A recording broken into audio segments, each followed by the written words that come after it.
إن الحمد لله نحمده ونستعينه ونستغفره ونعوذ بالله من شرور أنفسنا ومن سيئات أعمالنا من يهده الله فلا مضل له ومن يضلل فلا هادي له وأشهد أن لا إله إلا الله وحده لا شريك له وأشهد أن محمدا عبده ورسوله أما بعد فإن خير الحديث كتاب الله وخير الهدي هدي محمد صلى الله عليه وعلى آله وسلم وشر الأمور محدثاتها وكل محدثة بدعة وكل بدعة ضلالة وكل ضلالة في النار. قال الله تبارك وتعالى بسم الله الرحمن الرحيم والعصر إن الإنسان لفي خسر إلا الذين آمنوا وعملوا الصالحات وتواصوا بالحق وتواصوا بالصبر.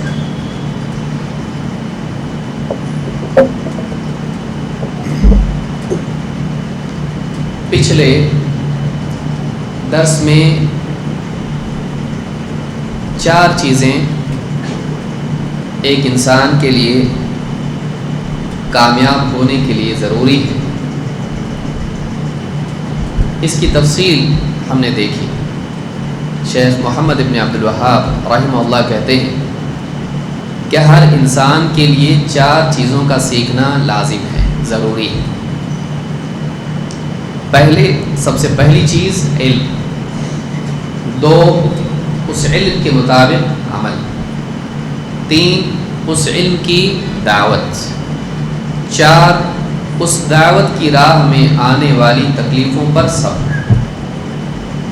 علم و عمل، دعوت و صبر، یہ 4 چیزیں ہر انسان کے لیے ان کو سیکھنا لازم ہے.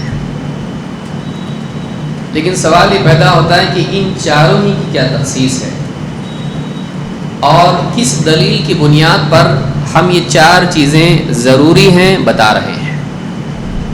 ان کے بغیر آدمی کی نجات اور کامیابی نہیں ہے، یہ کس بنیاد پر ہم کہہ رہے ہیں.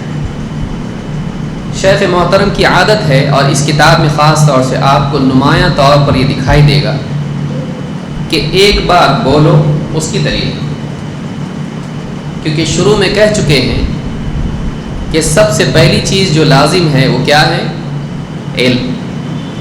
اور کہا کہ یہ معرفت اللہ کی، معرفت نبی کی، معرفت دین اسلام کی دلیلوں کے ساتھ. وَمَعْرِفَةُ دِينِ الْإِسْلَامِ بِالْأَدِلَّةِ. تو جب خود ہی کہہ رہے ہیں کہ دلیل کے ساتھ آپ کو دین کی معرفت ہونا چاہیے، اللہ اور اس کے رسول کی معرفت ہونا چاہیے، تو اب آگے آنے والی ہر بات کی دلیل دینا بھی ضروری ہے، ورنہ اپنے قول کی مخالفت ہوگی اور یہ اچھی بات نہیں ہے. أَتَأْمُرُونَ النَّاسَ بِالْبِرِّ وَتَنْسَوْنَ أَنفُسَكُمْ وَأَنْتُمْ تَتْلُونَ الْكِتَابَ أَفَلَا تَعْقِلُونَ. کیا تم لوگوں کو بھلائی کی تاکید کرتے ہو اور خود اپنے آپ کو بھول جاتے ہو حالانکہ تم اللہ کی کتاب پڑھتے ہو؟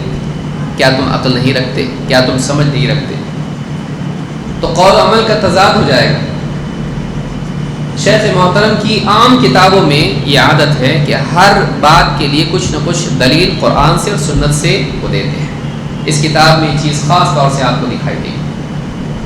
لہٰذا پچھلے ہفتوں میں ہم نے جو 4 باتیں دیکھی، علم، عمل، دعوت اور صبر، یہ ہر ایک کو یاد ہونا چاہیے. میں اس لیے اتنا بار بار اس کو تکرار سے بتا رہا ہوں. اس کے بغیر کامیابی نہیں. اور اس کی دلیل کے لیے انہوں نے سورۃ العصر کو بیان کیا. کہتے ہیں وَالدَّلِيلُ قَوْلُهُ تَعَالَى. جو کچھ میں نے کہا کہ 4 چیزیں ضروری ہیں نجات کے لیے، تو کہتے ہیں اس کی دلیل اللہ تعالیٰ کا یہ فرمان ہے. بسم اللہ الرحمن الرحیم والعصر، قسم زمانے کی، ان الانسان لفی خسر، یقیناً انسان خسارے میں ہے. الا الذین آمنوا، سوائے ان کے جو ایمان لائے، وعملوا الصالحات، اور نیک اعمال کرتے رہے، وتواصوا بالحق، اور ایک دوسرے کو حق بات کی وصیت کرتے رہے، وتواصوا بالصبر، اور ایک دوسرے کو صبر کی وصیت کرتے رہے. ایمان، عمل صالح اور حق کی وصیت اور صبر کی وصیت، یہ 4 چیزیں ہیں جو یہاں پر انہوں نے بیان کیا، اس کے بغیر کہا اللہ نے کیا فرمایا؟ ان الانسان لفی خسر، قسم زمانے کی انسان گھاٹے میں، خسارے میں ہے، ناکامی ہے۔ معلوم ہوا کہ یہ چار چیزیں اگر زندگی میں نہ ہوں تو انسان خسارے میں ہے۔ یہاں پر صرف مسلمانوں کی بات نہیں ہوئی، ان الانسان لفی خسر، انسان خسارے میں۔ معلوم ہوا کہ ہر انسان کے لیے ضروری ہے کہ وہ ان چار چیزوں کا اہتمام اپنی زندگی میں کرے، ورنہ کیا ہوگا؟ خسارے میں۔ جب چار چیزیں بیان ہو رہی ہیں اور کہا جا رہا ہے کہ انسان خسارے میں سوائے ان کے جو چار کام کریں، تو معلوم ہے کہ ہر کام کا کرنا ضروری ہے۔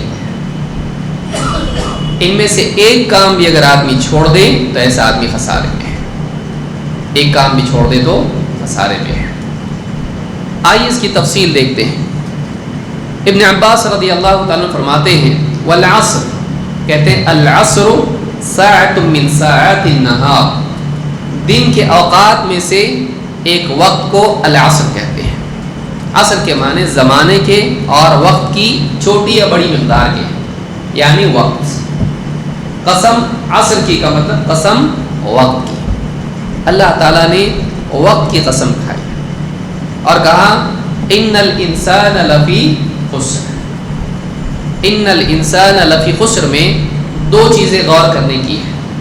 ایک ان الانسان، یہاں پر ان آ رہا ہے، یہ تاکید کے لیے آتا ہے یقیناً، اور فی خسر نہیں کہا بلکہ کیا کہا؟ لفی خسر۔ لام جو آتا ہے یہ بھی یقین کے لیے آتا ہے، یقیناً۔ تو یقین کے ساتھ بولی گئی بات، یہاں کتنے دو لفظ مل رہے ہیں، یہاں پر دو حرف ہیں، ان اور لام، لام التاکید اس کو کہتے ہیں۔ یقیناً، بے شک انسان خسارے میں ہے۔ اور پہلے قسم کھائی جا رہی ہے، ایک تاکید اور جوڑ دیجیے۔ جب آدمی قسم کھا کے کوئی بات کہتا ہے تو ایسی بات نہیں کہتا ہے جس پر یقین نہ، قسم کھا کے بولتا ہوں ایسا ہے، واللہ ایسا ہے۔ تو قسم کھانا بات کی سچائی کے لیے تاکید بنتی ہے، اور ان حقیقت کو بتانے کے لیے۔ لام یہ بھی یقین کے ساتھ بولنے کے اعتبار سے۔ تو تین چیزیں ایسی ہیں جو یقین دلانے والی ہیں، اور کس چیز کا یقین دلا رہی ہیں؟ دو باتوں کا، ناکامی اور ناکامی سے نجات۔ اس کا یقین کہ انسان ایسے حال میں ہے کہ اسی حال میں اگر رہا تو ناکام ہو جائے گا۔ اگر اس ناکامی سے بچنا ہے تو یقیناً چار کام کرنے پڑیں گے۔ ناکامی یقینی ہے، اور اس ناکامی کی بجائے کامیاب یقیناً ہونا ہے، تو یہ چار کام کرنے پڑیں گے۔ اس میں کامیابی یقینی ہے، لیکن ان میں سے کسی ایک میں بھی خلل ہو گیا تو کیا ہوگا؟ ناکامی یقین ہے۔ اس میں سلیکشن نہیں کر سکتے، میں ایمان کو چنتا ہوں، میں عمل کو چنتا ہوں، نہیں۔ آپ کے لیے انتخاب نہیں ہے، یہ انتخاب اللہ نے کر لیا ہے کہ اگر تم یہ نہیں کرو گے ناکام۔ تو وقت کی اللہ نے قسم کھائی، جس میں اشارہ یہ ہے کہ انسان کی ناکامی کا اصل سبب وقت کا ضائع کرنا ہے۔ ناکامی کیا ہے؟ وقت کا ضائع کرنا ہے۔ جو انسان وقت کا صحیح استعمال کرے کامیاب، وقت کا غلط استعمال کرے ناکام۔ پیسہ واپس آ سکتا ہے، وقت آ سکتا ہے نہیں۔ آدمی کی جائیداد، پیسہ، بہت کچھ واپس آ سکتا ہے، لیکن وقت ایک ایسی چیز ہے کہ وہ واپس آ سکتا ہے نہیں، چاہے کچھ بھی کرتے ہیں۔ جہنم میں جانے کے بعد بھی آدمی زندگی مانگے گا، موقع مانگے گا، موقع چلا گیا ختم۔ تو وقت کی قسم کھا کے بتانا انسان خسارے میں ہے، بتا رہا ہے کہ وقت کی ہی کیوں کھائی، سورج چاند ستارے کی نہیں، کسی اور چیز کی نہیں، وقت کی قسم کھائی، دونوں میں جوڑ بتانے کے لیے کہ انسان خسارے میں ہے، وقت کی قسم کھائی جا رہی ہے۔ تیرے پاس کیا ہے؟ اور تیرے پاس وقت ہے، تجھ کو زندگی دی ہے کامیاب ہونے کے لیے۔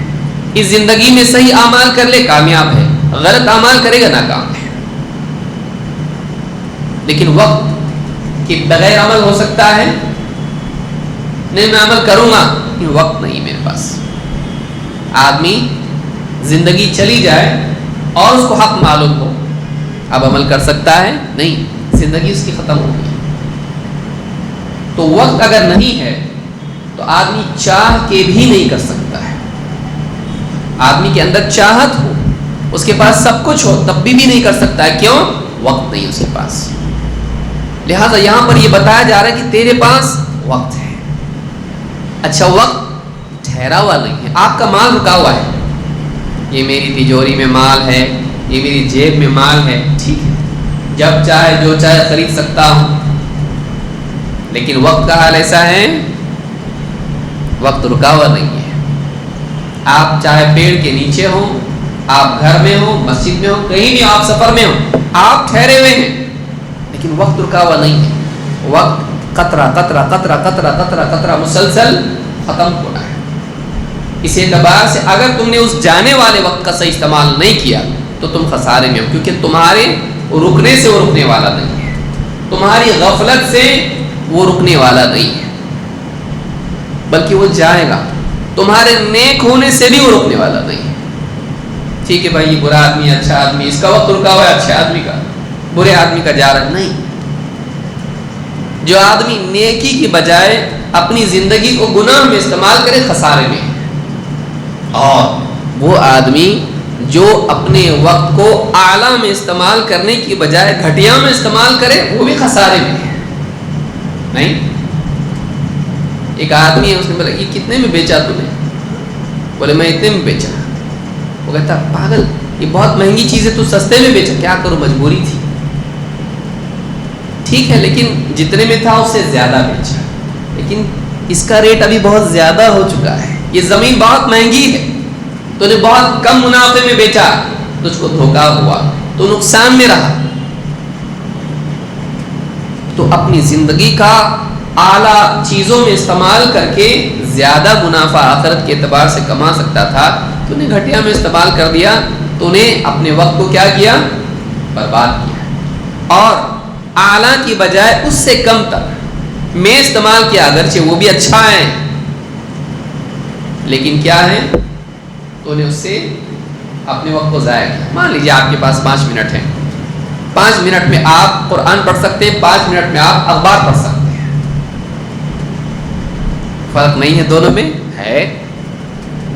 اس کا یہ مطلب نہیں کہ آدمی اخبار نہ پڑھے، اس کے اپنے وجوہات ہیں، لیکن ایک آدمی اسی میں لگا رہے، امریکہ میں کیا ہو رہا ہے، انگلینڈ میں کیا ہو رہا ہے، لیکن وہ اپنی زندگی کے اخبار نہ پڑھے، وہ قیامت کا اخبار نہ پڑھے، وہ پچھلی قوموں کا اخبار نہ پڑھے جس سے اس کی نصیحت اور اس کی زندگی اور اس کے قلب کی حیات ہے، اور ساری دنیا کا اخبار پڑھتا ہے۔ ایسا آدمی کیا ہے؟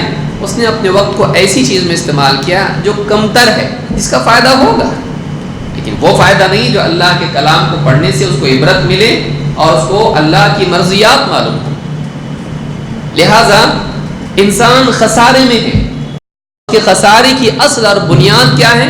اپنے وقت کا عقل مندی سے استعمال نہیں کرنا۔ دنیا میں پیسے کو غلط استعمال کرنے کو ہر آدمی بیوقوف بولتا ہے، پاگل آدمی، پیسہ غلط استعمال کیا، اس نے سب برباد کر دیا۔ لیکن کتنے لوگ ہیں جو وقت کو غلط استعمال کرنے والے کو نادان کہتے ہو؟ دنیا میں وقت ضائع کرنے والے کو آدمی نادان بولتا ہے، بولنے والے اس کو بھی بولتے ہیں، اپنی زندگی برباد کیا، اچھا کورس کرتا، پڑھ لکھ کے کچھ بنتا تو آج کچھ بن جاتا۔ لیکن آخرت کے اعتبار سے، آخرت کے اعتبار سے، دینی اعتبار سے اپنے وقت کو ضائع کرنے والے کو کون بولتا ہے کہ تو نے واقعی اپنا وقت ضائع کیا ہے؟ تو یہاں پر عصر کے معنی ابن عباس کہتے ہیں کیا ہے؟ ساعۃ من ساعات النہار۔ شیخ عبداللہ الفوزان کہتے ہیں والخسر هو النقصان والہلکہ۔ خسر کے معنی کیا ہے؟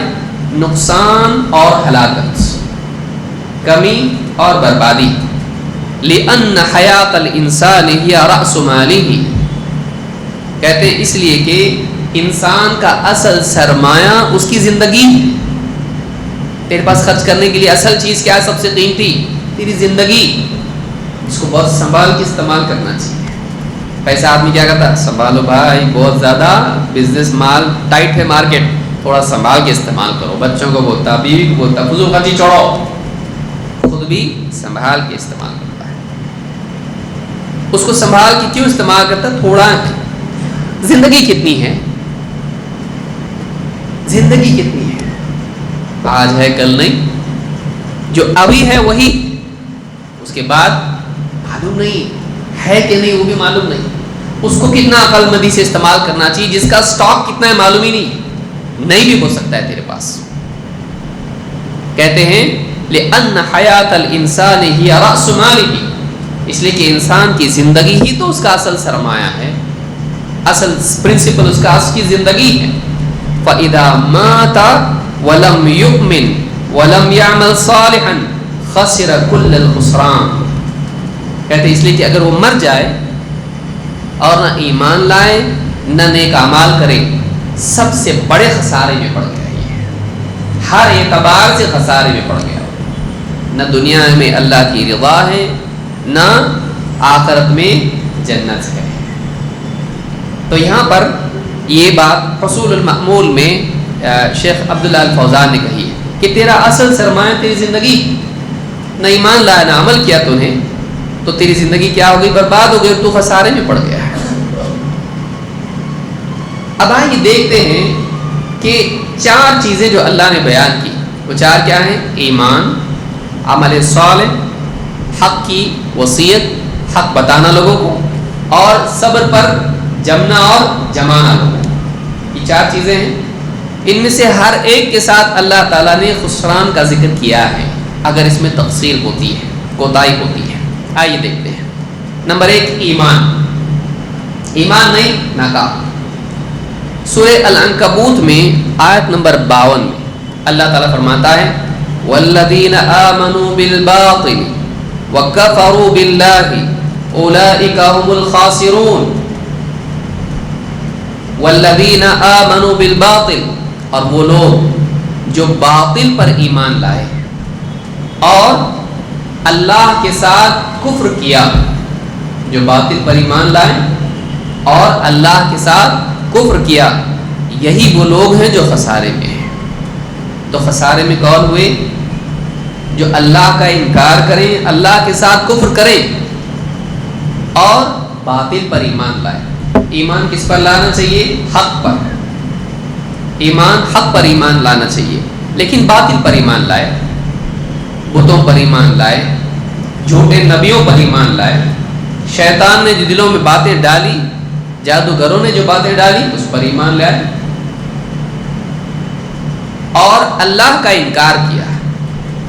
اللہ کا انکار اس اعتبار سے کہ سرے سے اللہ کا انکار کر دیا،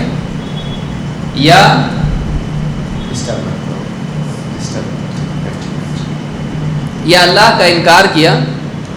کیسے؟ یا تو سرے سے اللہ کے وجود کا انکار کر دیا، یا پھر اللہ کی قدرت کا انکار کر دیا کہ قیامت کے دن اللہ پیدا نہیں کرے گا واپس، یا پھر اللہ رب العالمین کے لیے ایسا عقیدہ مانا کہ جو کفر ہے، جسے اللہ کے اولاد ماننا یا اس کے شریک ماننا ہے.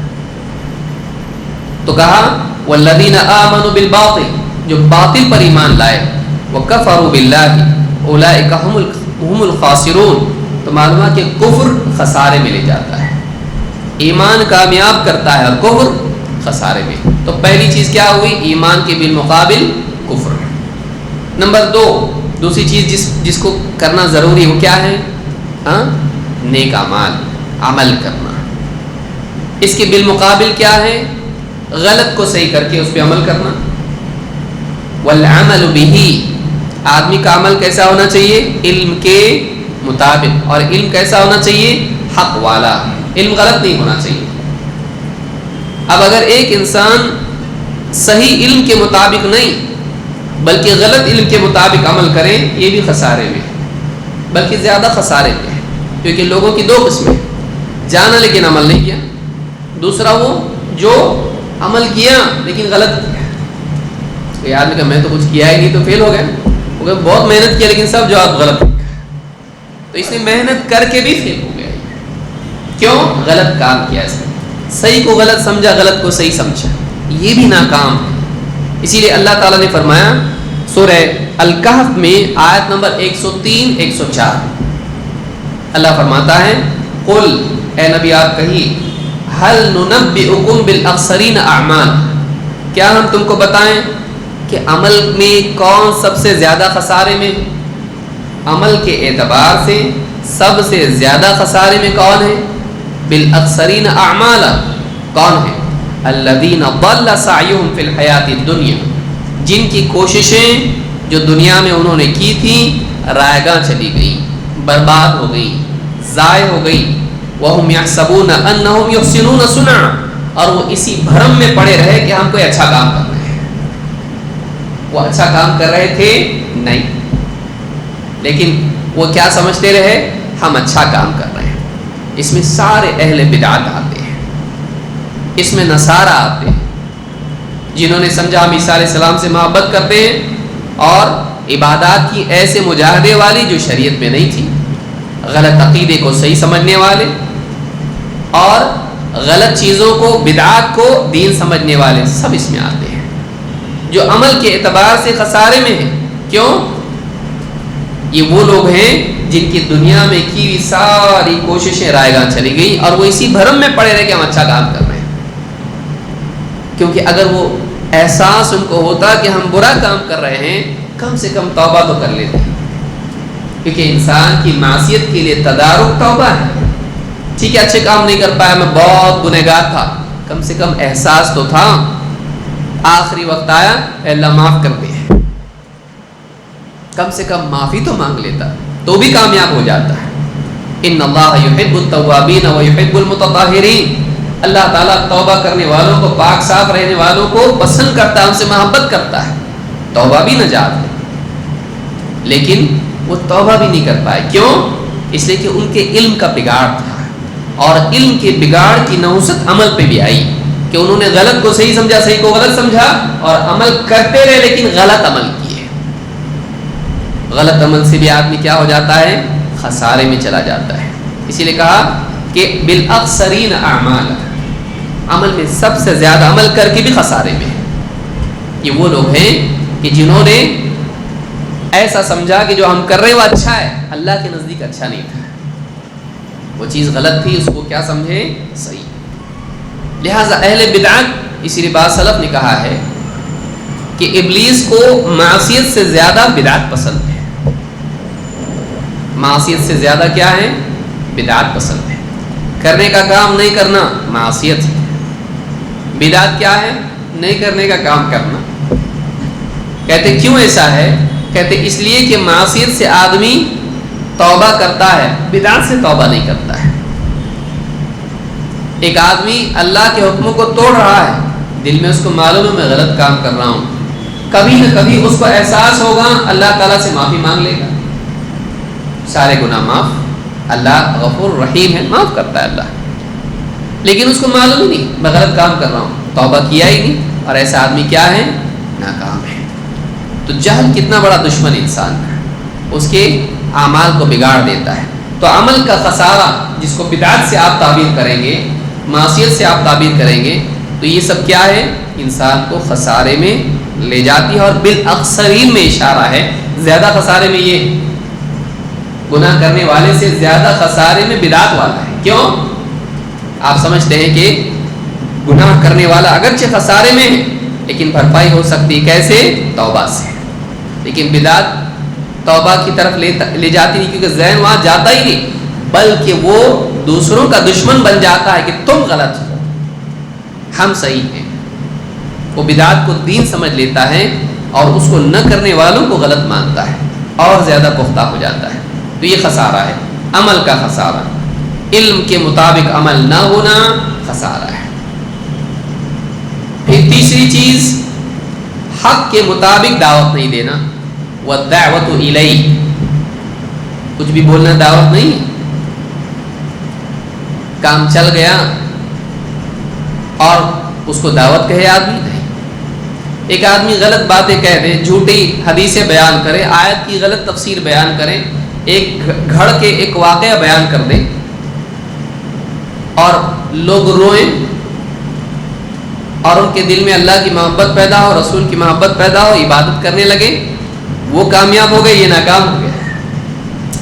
وہ تو اللہ سے جڑ گئے بھائی جھوٹ کی وجہ سے، اور انہوں نے اپنی زندگیوں سے توبہ کی، انہوں نے اللہ کی عبادت کی، دین پہ آ گئے، لیکن یہ ناکام ہوا۔ کیوں؟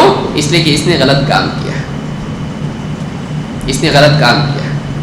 وہ ایسا ہی ہے جیسے ایک انسان کسی غریب کی مدد کرے اور اس غریب کا کام بن جائے، اس کی جان بچ جائے، اس کی دوا کے لیے کچھ دے، لیکن اس کے پیسے چوری کے ہوں، اس کے پیسے کیسے ہوں؟ چوری کے ہوں، کیا یہ ثواب پائے گا؟ لا تقبل صلاة بغیر طہور ولا صدقۃ من غلول۔ اللہ کے نبی صلی اللہ علیہ وسلم فرماتے ہیں نماز بغیر طہور کے قبول نہیں ہوتی، بغیر پاکی کے، بغیر وضو کے قبول نہیں ہوتی، اور صدقہ چوری کے، خیانت کے مال میں سے قبول نہیں ہوتا ہے۔ لاکھ صدقہ کرے قبول نہیں ہوگا، بلکہ گناہ گار ہوگا کہ اللہ کی بارگاہ میں ایسی گندی چیز پیش کرتا ہے، حرام۔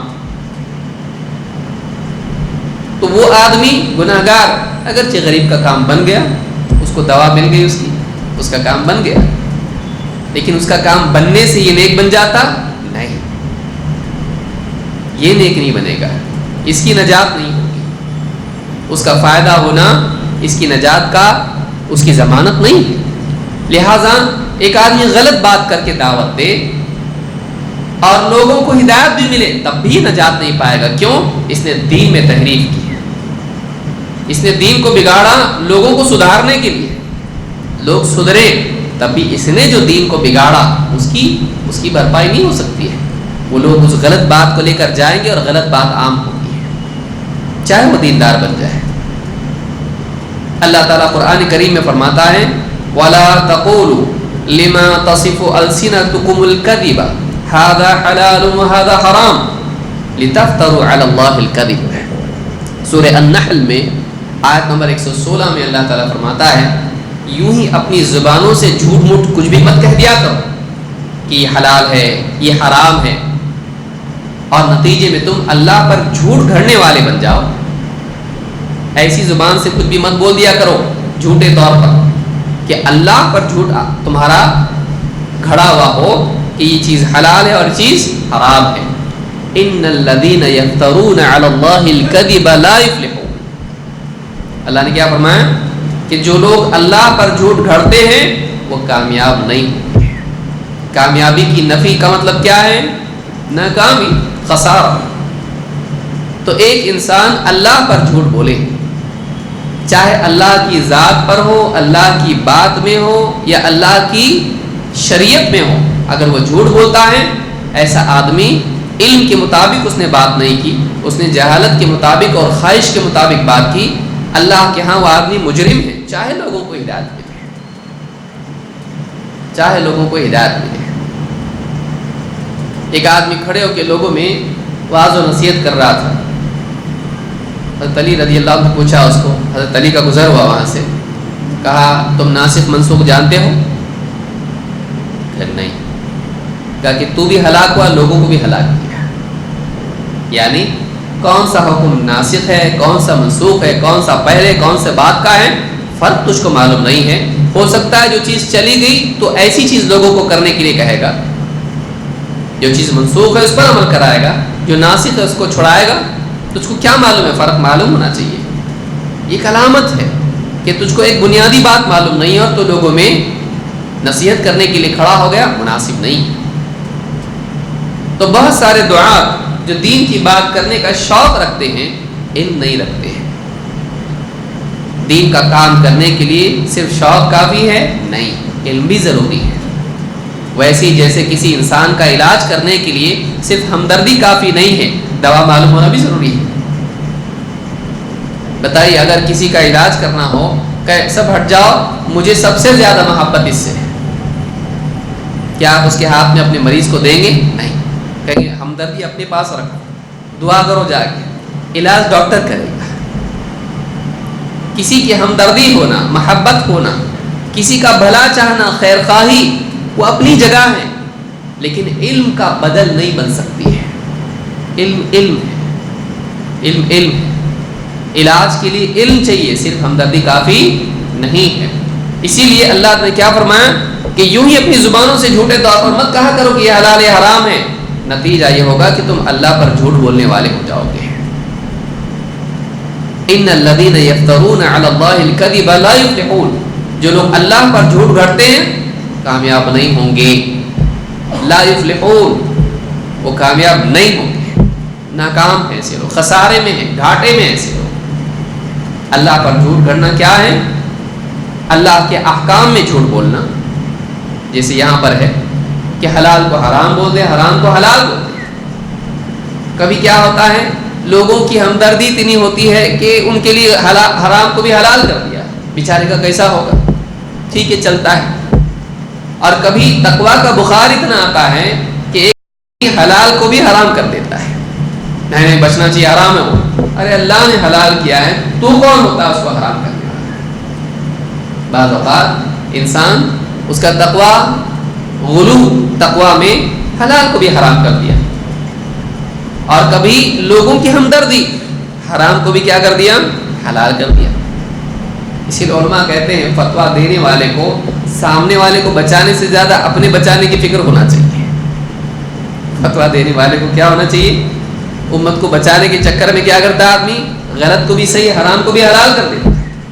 نہیں، اس کے لیے رستہ نکالنے کی بجائے اپنے لیے جنت کا رستہ نکال، ہاں اس کے لیے رستہ نکال کے دیتا آدمی، اس کے لیے راستے کی فکر مت کر، اللہ نے اس کے لیے راستہ رکھا ہے تو ملے گا بالکل، نہیں ہے تو نہیں بنا سکتا۔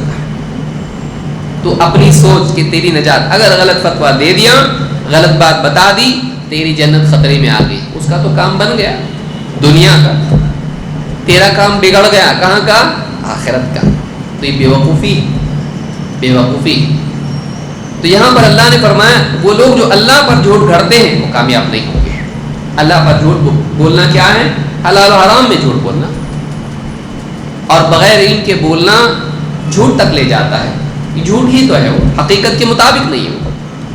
اللہ پر جھوٹ بولنا یہ بھی ہے کہ ایک انسان اللہ کے ساتھ شریک مانے۔ اللہ پر جھوٹ بولنا، اللہ ڈائریکٹ دعا نہیں سنتا ہے، بابا کے تھرو ہی سنتا ہے۔ اللہ پر جھوٹ بولنا، اللہ تعالیٰ معاف نہیں کرے گا تجھ کو، تیرے اتنے گناہ اللہ معاف نہیں کرے گا، میں توبہ کروں گا نہیں معاف کرے گا اللہ۔ جھوٹ بولنا ہے، تو کون ہوتا ہے مجھ پر جھوٹ بولنے والا؟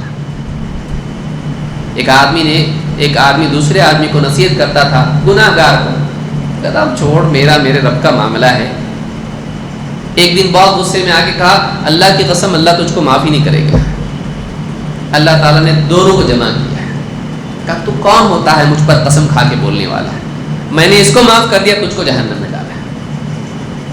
اس کا یہ مطلب نہیں کہ آدمی گناہ کرے، مطلب یہ ہے کہ ایک آدمی اللہ کا فیصلہ اپنے ہاتھ میں نہ لے، اللہ پر ایسی بات نہ بولے جس کو جانتا نہیں وہ جھوٹ ہے، تجھ کو کیسے معلوم؟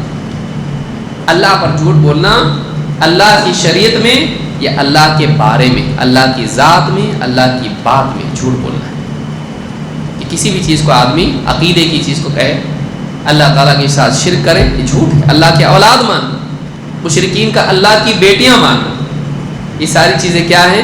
اللہ پر جھوٹ ہے۔ نمبر 4، بے صبری، یہ بھی کیا ہے؟ خسارے کا سبب ہے۔ اللہ تعالیٰ قرآن کریم میں فرماتا ہے سورہ الحج میں آیت نمبر 11 میں، وَمِنَ النَّاسِ مَن يَعْبُدُ اللَّهَ عَلَى حَرْفٍ، بعضی لوگ ایسے بھی ہیں کہ جو بالکل کنارے رہ کر اللہ کی عبادت کرتے ہیں، بندگی اختیار کرتے ہیں، اللہ کے بندے ہیں لیکن باؤنڈری پہ، پوری طرح دین میں داخل نہیں، بلکہ کدھر؟ ایک دم کنارے پہ۔ اور فرماتا ہے فَإِنْ أَصَابَهُ خَيْرٌ اطْمَأَنَّ بِهِ، اگر اس کو بھلائی پیش آتی ہے، راحت اور آسائش اور دنیا میں کامیابی اور سب کچھ اچھا چلتا ہے، فَإِنْ أَصَابَهُ خَيْرٌ اطْمَأَنَّ بِهِ، خیر کے حالات آتے ہیں مطمئن رہتا ہے۔ وَإِنْ أَصَابَتْهُ فِتْنَةٌ انقلب عَلَى وَجْهِهِ، اور اگر فتنہ اس پر آتا ہے، آزمائش اس پر آتی ہے، تکلیف اور عذاب دنیا میں اس پر آتا ہے، مصیبت آتی ہے، انقلب علی وجہہ، منہ کے بل پلٹ جاتا ہے، ہر جاتا ہے، مڑ جاتا ہے، یعنی حق کا راستہ چھوڑ کے کیا کرتا ہے؟ پلٹ جاتا ہے۔ اللہ نے فرمایا خسر الدنیا والآخرہ ذلک هو الخسران المبین، یہ دنیا میں بھی خسارہ ہے اور آخرت کا بھی خسارہ ہے، بلکہ ایک کھلا خسارہ ہے کہ ایک انسان دنیا میں بھی اللہ کا مبغوض ہو اور آخرت میں معذب ہو، یہ خسارہ ہے۔ دنیا میں اللہ سے محبت نہ کریں، آخرت میں اس کی نجات نہ ہو، اس سے بڑھ کے خسارہ کیا ہوگا؟ کس کے لیے بتایا؟ جو دین میں جس کی پختگی اور ثبات نہ ہو، کہ جیسی مصیبت آئی دین چھوڑ دیا۔ کب ہوتا ہے یہ؟ بے صبری۔ مصیبت آئے گی تجھ پر، مصیبت آئے گی، تکلیف آئے گی، کبھی بیماری کی راہ سے، کبھی فقر و فاقے کی راہ سے، کبھی کسی اور راہ سے۔ دین میں، دین پر، دین کے راستے پر چلنے میں مصیبت آئے گی۔ احسب الناس ان یترکوا ان یقولوا آمنا وهم لا یفتنون، کیا لوگوں نے یہ سمجھ رکھا ہے کہ وہ بس اتنا کہنے پر چھوڑ دیے جائیں گے کہ ہم ایمان لے آئے اور ان کو آزمایا نہیں جائے گا، ان پر فتنہ نہیں آئے گا؟ وَلَقَدْ فَتَنَّ الَّذِينَ مِن قَبْلِهِمْ، ہم نے ان سے پہلوں کو بھی آزمایا ہے۔ فَلَيَعْلَمَنَّ اللَّهُ الَّذِينَ صَدَقُوا وَلَيَعْلَمَنَّ الْكَاذِبِينَ، تو ہم دیکھ لیں گے کہ کون سچے ہیں اور کون جھوٹے ہیں۔ آزمائش انسان کے دین کی سچائی یا جھوٹ ہونا ثابت کر دیتی ہے۔ تو آزمائش آتے ہی انسان کا دین کو سلام کرنا، الوداع کہنا، یہ کیا ہے؟ خسران ہے۔ یہ صبر کی قلت کی وجہ سے ہوتا ہے۔ کتنے لوگ ہیں دیندار ہوتے ہیں، جیسی مصیبت آتی ہے بے دین ہو جاتے ہیں، تو ان کا دین اچھے حالات کے ساتھ متعلق ہوتا ہے۔ اچھے حالات گئے، دین بھی گیا۔ دین حالات کے ساتھ نہیں ہوتا ہے، دین پوری حیات کے ساتھ ہوتا ہے۔ اچھے حالات میں دین، برے حالات میں نہیں۔ یا بعض اوقات الٹا بھی ہوتا ہے، جب تک مصیبت میں رہتا ہے دیندار بنا رہتا، اللہ کرتا رہتا ہے، جیسے اچھے حالات آ جاتے ہیں اس کے اندر سے شیطان نمودار ہوتا ہے، پھر فضول خرچی، دنیا، ناچ گانے اور بے حیائی میں وہ چلا جاتا ہے۔ کبھی ایسا بھی ہوتا ہے، حالات میں آ کے انسان دین کو چھوڑ دیتا ہے، کبھی تکلیف کی وجہ سے، کبھی آسائش کی وجہ سے۔ دین حالات کی وجہ سے چھوڑا نہیں جاتا ہے، چاہے اچھے ہوں یا برے ہوں، دین پوری زندگی کے لیے ہے۔ وَلَا تَمُوتُنَّ إِلَّا وَأَنْتُمْ مُسْلِمُونَ، تمہیں موت آئے تو اس حال میں بھی تم مسلمان ہو، مرنے تک مسلمان بنے رہو، کیسے بھی حالات میں ہے۔ تو چار چیزیں ہم نے دیکھی۔ ایمان نہیں ہونا، یہ بھی خسارہ ہے۔ اعمال علم کے مطابق نہیں ہونا، یہ بھی خسارہ ہے۔ ایک آدمی کا اپنی طرف سے دین کی بات کرنا، یہ بھی خسارہ ہے۔ اور چوتھے، ایک انسان دین کی راہ میں اس کو تکلیف آئے تو تکلیف آتے دین چھوڑ دے، یہ بھی خسارہ ہے۔ یہ چاروں چیزیں جو ہیں اللہ رب العالمین نے قرآن کریم میں بیان کی ہیں۔ قتادہ رحمہ اللہ کہتے ہیں وَتَوَاصَوْا بِالْحَقِّ، ایک دوسرے کو حق بات کی وصیت کرتے رہے۔ حق کیا ہے؟ حق کیا ہے؟ حق کی وصیت کی، کہتے ہیں الحق کتاب اللہ۔ حق کیا ہے؟ سارے علوم کی رأس، اصل العلوم، سارے علوم کی جڑ، اصل علم کیا ہے؟ ان خیر الحدیث کتاب اللہ، سب سے بہترین بات اگر ہے اللہ کی کتاب ہے۔ اللہ کے نبی صلی اللہ علیہ وسلم خطبۃ الحاجہ علماء پڑھتے ہیں، کیا ہے؟ ان خیر الحدیث کتاب اللہ، سب سے بہترین بات اللہ کی کتاب ہے۔ ساری باتیں بعد میں، باپ دادا ایسا بولتے تھے، سماج ایسا بولتا ہے، پیر صاحب ایسا بولتے ہیں، مولوی صاحب ایسا بولتے ہیں، سب سے بڑی بات کس کی ہے؟ اور بہترین بات اللہ کی بات ہے۔ اللہ سے بڑھ کے کسی کی بات نہیں ہے۔ کہتے ہیں حق کی وصیت کی کا مطلب اللہ کی کتاب کے مطابق جینے کی وصیت کی ہے۔ کہتے ہیں الحق کتاب اللہ، حق کہاں سے ملے گا؟ اللہ کی کتاب سے۔ لیکن اللہ کی کتاب ملنے کے بعد کیا مستغنی ہوگا؟ نہیں، بلکہ اللہ کی کتاب کے ساتھ نبی کا خطاب بھی ہونا چاہیے۔ نبی اکرم صلی اللہ علیہ وسلم کی تعلیمات جو اللہ کی کتاب کی تشریح اور عملی تطبیق ہے۔ ورنہ آدمی کیسے سمجھے گا اللہ کی کتاب میں کیا ہے؟ اللہ نے رسول اکرم صلی اللہ علیہ وسلم کو بھیجا، وَأَنزَلْنَا إِلَيْكَ الذِّكْرَ لِتُبَيِّنَ لِلنَّاسِ مَا نُزِّلَ إِلَيْهِمْ، اے نبی ہم نے آپ کی طرف اس کتاب کو نازل کیا ہے تاکہ آپ لوگوں کو واضح کر کے بتائیں کہ ان کے رب کی طرف سے کیا آیا ہے۔ آپ نہیں بتائیں گے تو معلوم نہیں پڑے گا۔ تو اللہ کی کتاب اور رسول اکرم صلی اللہ علیہ وسلم کی تشریح، قول سے یا عمل سے، تشریح و تطبیق دونوں ضروری ہے۔ اس کا تذکرہ نہ بھی آئے تو اپنے آپ، اس کا تذکرہ نہ بھی آئے اس کے ماتحت اپنے آپ ہے۔ اور جیسے ایک آدمی کسی کو کتاب دے، یہ لوگ پڑھو، میں یہ لازم آتا ہے کہ اس کو پڑھنے آنا چاہیے، جس زبان میں وہ لکھی ہوئی ہے اس کو پڑھنے آنا چاہیے، وہ اپنے آپ ہے، وہ مذکور نہیں ہے لیکن اس کے اندر کیا ہے؟ وہ شرط اپنے آپ ہے۔ اسی طرح سے اللہ کی کتاب جب ملے تو اس کتاب کے ساتھ نبی اکرم صلی اللہ علیہ وسلم کی تشریح اپنے آپ ہے، تم کو اس کو ماننا ہی پڑے گا، اس کے بغیر سمجھ ہی نہیں سکتے۔ جیسے کوئی کتاب دی جائے، عربی کی کتاب ہے، بولے پڑھو، بولے پڑھنا ہی نہیں آتا ہے مجھ کو، تو کتاب دی ہے تو اس کا مطلب یہ کہ تجھ کو عربی آنا چاہیے پڑھنے کے لیے۔ اسی طرح سے کتاب کے فہم کے لیے اگر زبان ہے تو نبی اکرم صلی اللہ علیہ وسلم جو قرآن کے ترجمان ہیں وہ بھی تو چاہیے نا، تو وہ لازم و ملزوم ہے، یعنی بالکل وہ اگر تذکرہ نہ بھی ہو تو ہے، حالانکہ قرآن میں جو آیت میں نے بتائی اس میں اپنے آپ اللہ نے بتایا کہ آپ بتاؤ کیا نازل ہوا ہے۔ تو یہاں پر یاد رکھیں، بعض اوقات قرآن کا ذکر آتا ہے، آدمی سوچتا قرآن کافی ہے، نہیں، قرآن میں اجمال ہے، اس کی تفصیل حدیث میں ہے، وہ اپنے آپ آ جائے گا، اس کے ساتھ اپنے آپ آ جائے گا۔ قرآن کو پڑھنے کے لیے عربی آنا چاہیے اپنے آپ ہے، ویسے ہی نبی کی تشریح لینا چاہیے اپنے آپ ہے، اس کو یاد رکھنا چاہیے۔ تو کہتے ہیں کہ حق کی وصیت کی کا مطلب حق کیا ہے؟ یہاں پر حق کی تلقین کریں تو یہ حق قرآن ہے۔ معلوم ہوا کہ نصیحت کا بہترین انداز اور مواد قرآن ہے۔ کسی کو نصیحت کرنا ہے یا وہاں کی دنیا بھر کی قصے کہانیاں سنانے کی بجائے اللہ کی نصیحت سے بڑھ کے کیا نصیحت ہو سکتی ہے؟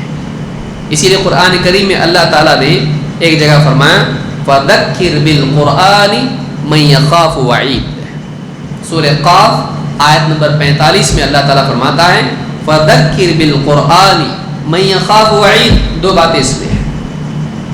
کہا فَذَكِّرْ بِالْقُرْآنِ، لوگوں کو آپ نصیحت کیجئے اس قرآن کے ذریعے سے، کس کو؟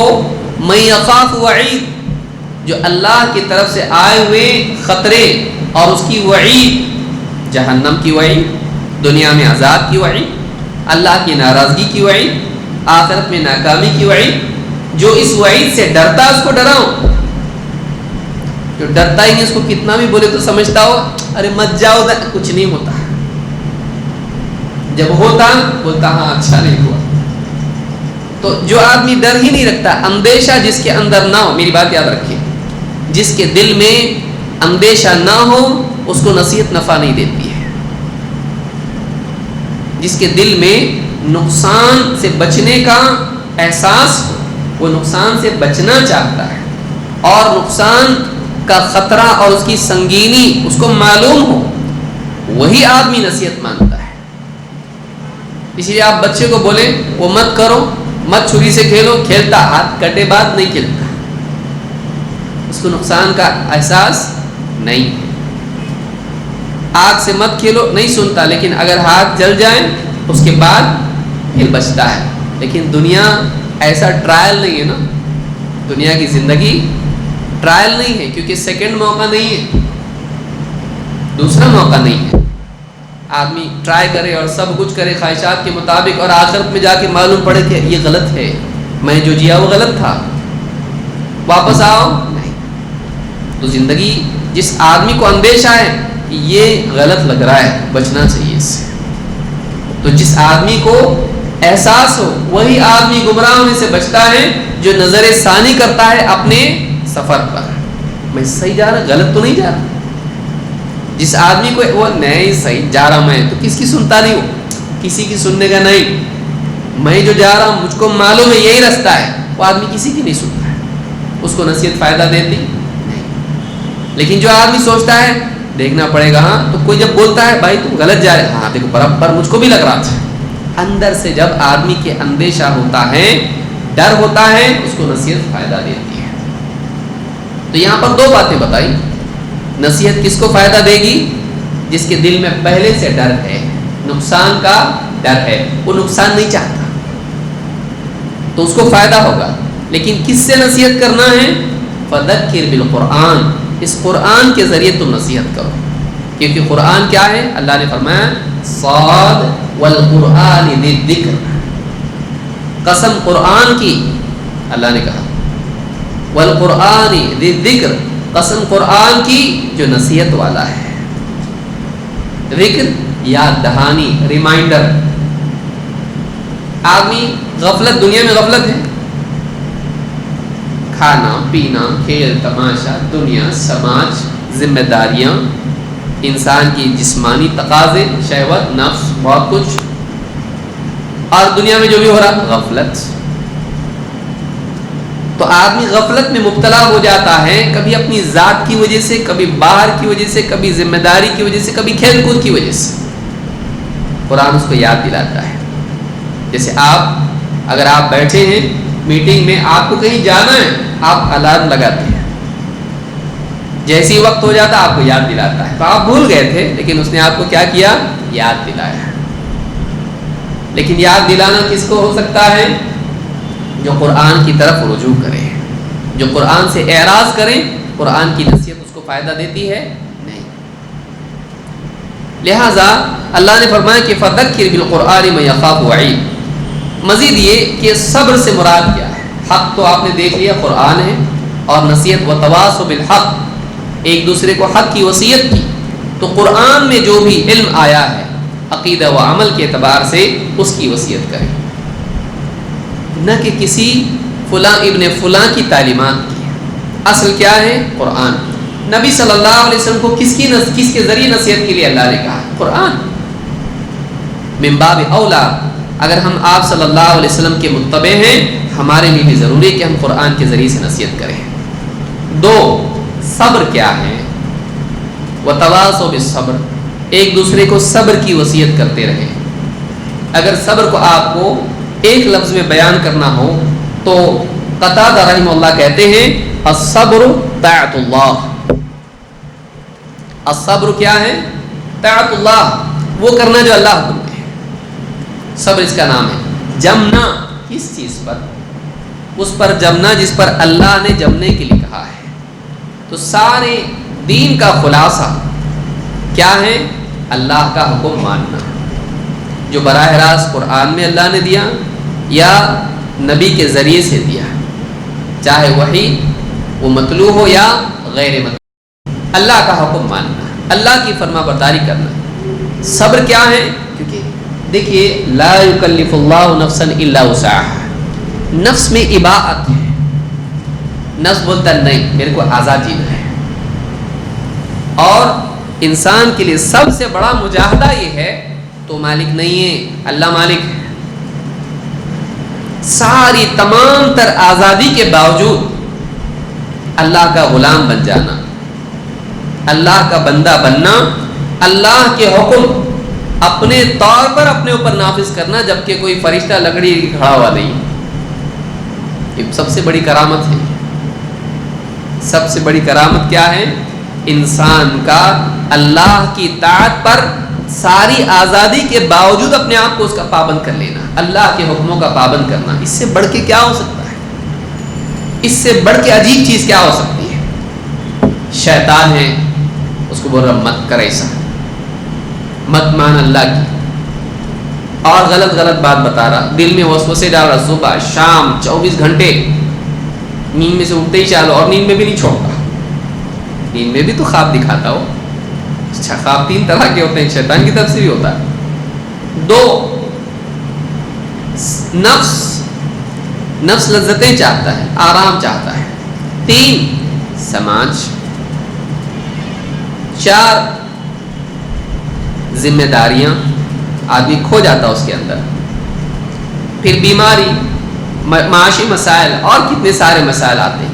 ان سب کے باوجود ایک آدمی اللہ کا بندہ بنا رہے، اللہ کے دین پر جما رہے، یہ اصل ہے صبر، یہ اصل صبر ہے، دین پر جمے رہنا تمام تر مشقتوں اور مسائل کے باوجود، اللہ کی اطاعت کا اہتمام کرنا، اپنا بندہ نہیں بننا، میرا دل جیسا بولا نا میں ویسا کرتا، ٹھیک ہے تو تیرے دل کا بندہ ہے تو، میرا دل بولا نماز پڑھتا، میرا دل بولا نہیں پڑھتا، دل سے پڑھتا میں، دل میں رہا تو پڑھتا ہوں، نہیں رہا پڑھ کے کیا فائدہ؟ اچھا کون بولا تیرے کو؟ دل چاہے تو بھی فرما برداری، دل نہیں چاہے تو بھی فرما برداری، یہ بندگی، ہمیشہ دل چاہے گا ایسا نہیں ہے۔ ایک صحابی آئے، آپ نے کہا اسلم وَإِن كُنْتَ كَارِهًا، اسلام قبول کر چاہے دل نہیں مانے تیرا، جبر نہیں کیا، لیکن کہا تیرے دل مانے گا تب مانے گا، ایسا تھوڑی ہے، نہیں مانتا دل تو بھی کر، کیوں؟ بھلائی اس میں ہے، کیونکہ دوائی میں آدمی کرتا نہیں، اس نہیں جمرا بہت کڑوی دوا ہے، تھوڑا دل گھٹ کر کے پیو، ڈاکٹر بولتا ہے، اس کی لذت مت دیکھو، اس کا فائدہ دیکھو، دوا نہیں کھاؤ گے نقصان ہوگا، تو ایسا مت کرو کہ یہ دوا دل نہیں چاہ رہا ہے اس لیے نہیں کھائیں گے، نہیں، دل نہیں بھی چاہے تو کھانا پڑے گا، کیوں؟ فائدہ یقینی ہے۔ تو بعض اوقات خیر کی چیز کی مخالفت دل کرتا ہے، دوا کی نہیں کرتا، کتنی بڑی چیز ہے، دیکھیے دوا کتنی ضروری، لیکن دل کیا بولتا ہے؟ عقل بولتی کرنا تو پڑے گا، یہ فائدہ ہے، لیکن انسان کے اندر جو اس کا نفس ہے، جو لذت طلب ہے، کڑواہٹ نہیں چاہتا ہے، وہ تو نہیں، اسی لیے بچوں کو ہاتھ پاؤں پکڑ کے پلانا پڑتا، ناک دبانی پڑتی، تب جا کے کام بنتا، نہیں بولتا ہو۔ ہمارا دل اسی بچے کی طرح ہے جو شریعت کو قبول نہیں کرتا، اس کی ناک دبا کے اس کو دوا پلانا، اس کو اللہ کے حکموں پہ کھڑا کرنا، تو چاہے گا نہیں چاہے میں تجھ کو فرما بردار بنا کے رہوں گا اللہ کے حکموں کا، میری مرضی نہیں۔ تو یہ کیا ہے؟ وَتَوَاصَوْا بِالصَّبْرِ، کہ ایک دوسرے کو صبر کی وصیت کرتے رہے، یعنی کیسے بھی حالات آئیں دل کا بندہ نہیں بنتے ہیں۔ أَفَرَأَيْتَ مَنِ اتَّخَذَ إِلَٰهَهُ هَوَاهُ، اللہ نے فرمایا کیا تم نے اس بندے کو بھی دیکھا ہے جس نے اپنی خواہش کو اپنا معبود بنا رکھا ہے، یعنی میرا دل چاہے گا میں دین پہ چلوں گا، نہیں چاہے گا نہیں چلوں گا، میرا دل چاہے گا میں عبادت کروں گا، نہیں چاہے گا نہیں کروں گا، تو اس نے اللہ کے حکم کی بجائے اپنے دل کی چاہت کو اپنا مالک بنا لیا ہے، میری عقل میں آیا تو میں کروں گا، نہیں تو نہیں کروں گا، چاہے اللہ کا حکم ہو چاہے رسول کا حکم ہو۔ تو اس نے اصل مصدر کس کو بنایا شریعت کا؟ اپنی عقل کو، اپنی چاہت کو، اپنی خواہش کو، اس نے اس کو معبود بنا لیا، حالانکہ ہونا کیا چاہیے تھا؟ سمجھ میں آیا تو بھی کروں گا، نہیں تو نہیں کروں، نہیں تو نہیں کروں گا، کروں گا، دل مانے نہ مانے، سمجھ میں آئے نہ آئے، اللہ کا حکم ہے کرنا ہے۔ تو کہتے ہیں وَتَوَاصَوْا بِالصَّبْرِ، ایک دوسرے کو صبر کی وصیت کرتے رہے، یعنی الصبر طاعت اللہ، صبر کیا ہے؟ اللہ کی فرما برداری۔ صبر کا فائدہ کیا ہے؟ قتادہ رحمہ اللہ فرماتے ہیں قرآن میں اللہ تعالیٰ نے فرمایا وَجَزَاهُمْ بِمَا صَبَرُوا جَنَّةً وَحَرِيرًا،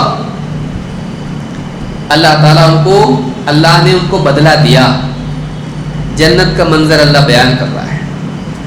وَجَزَاهُمْ بِمَا صَبَرُوا، انہوں نے صبر کیا، ان کے صبر کے بدلے اللہ نے ان کو بدلہ دیا، کیا؟ جنتاً وحریرا، باغ اور ریشم کے لباس، ان کے لیے آسرا دیا جنت والا، ان کو بچا لیا جہنم سے اور ڈالا کہاں پہ؟ جنت میں، رہائش دی، اچھی سوسائٹی ان کو دی، اور وحریرا، بہتر لباس ان کو دیا ہے، ان کے ستر کو ڈھانپا، انہوں نے زندگی میں تقویٰ اپنایا، لباس و لباس التقویٰ ذالک خیر، آخرت میں اللہ نے ان کو بہتر لباس عطا کیا جنت میں۔ آخری چیز کیا ہوئی تھی انسان کے ساتھ جنت میں؟ جب کھائے تو کیا ہوا؟ لباس اتر گیا، اللہ نے ان کو بہتر لباس دیا، کیوں؟ تقویٰ کے ساتھ آئے، جس سے منع کیا تھا بچے، لو لباس تمہارے لیے، کہا وَجَزَاهُمْ بِمَا صَبَرُوا جَنَّةً وَحَرِيرًا، کہ ان کے لیے ان کے رب نے بدلہ ان کو دیا، کس کے بدلے دیا؟ بِمَا صَبَرُوا، ان کے صبر کی وجہ سے، ان کی صبر کی بنیاد پر جنت ان کو دی اور ریشم کے لباس ان کو دیے. کہتے ہیں وجزا، امام قتادہ کہتے ہیں یقول جزا وجزاهم بما صبروا على طاعت اللہ، انہوں نے صبر کیا اللہ کی طاعت پر. دل نہیں مانتا تھا لیکن برداشت کر لیا شریعت کی مشقت. نیند چھوڑ کے نماز نہیں، کھانا چھوڑ کے گرمی کا روزہ مئی کے مہینے میں نہیں رکھا، دل نہیں چاہتا رکھا. کون چھوڑ کے جائیں حج کے لیے، اتنی بھیڑ بھاڑ نہیں جمتا مجھ کو ایسا، میں ایک دم اللہ رہنے والوں میں سے ہوں، جا. اتنا محنت سے مال کمایا میں اور دوسروں کو دوں، دے. دل نہیں چاہتا. شریعت یہی، تیرا دل کیا ہے؟ تیرا دل نہیں چاہے گا. پھر اگر دل چاہے گا تو آزمائش کس چیز میں ہے؟ کوئی امتحان کس میں ہے؟ سب دل چاہ رہا اچھا تو امتحان کس میں ہے؟ اپوزیشن ریزسٹنس اگر نہیں ہے تو مجاہدے کا ثواب کہاں سے ملے گا؟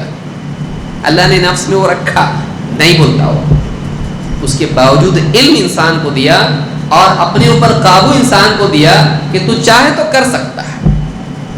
اب وہ جو اپنی وہ صلاحیت استعمال کرے گا نفس کے باوجود صبر کر کے، دل پہ جبر کر کے کرنا، وہ قیمتی انسان ہے. اسی لیے کہا یقول وجزاؤہم بما صبروا علی طاعت اللہ وصبروا عن معصیتہ، انہوں نے اللہ کی فرما برداری پر صبر کیا اور اللہ کی نافرمانی سے صبر کیا. مت جاؤ تو رکے رہے، نہیں گئے ادھر جہاں منع کیا اللہ نے. اور کہتے ہیں وہ محارم ہی، اور اللہ کے حرام کی ہوئی چیزوں سے انہوں نے صبر کیا.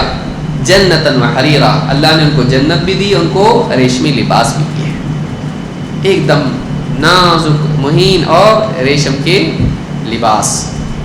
یہ بات امام قتادہ نے کہی. امام شافعی رحمۃ اللہ علیہ کہتے ہیں وقال الشافعی رحمہ اللہ تعالی لو ما انزل اللہ حجتاً علی خلقہ الا هذه السورة لکفتهم، اگر اللہ تعالی اپنے بندوں پر اس صورت کے سوا کوئی اور حجت نازل نہیں بھی کرتا تب بھی ان کے لیے کافی تھا.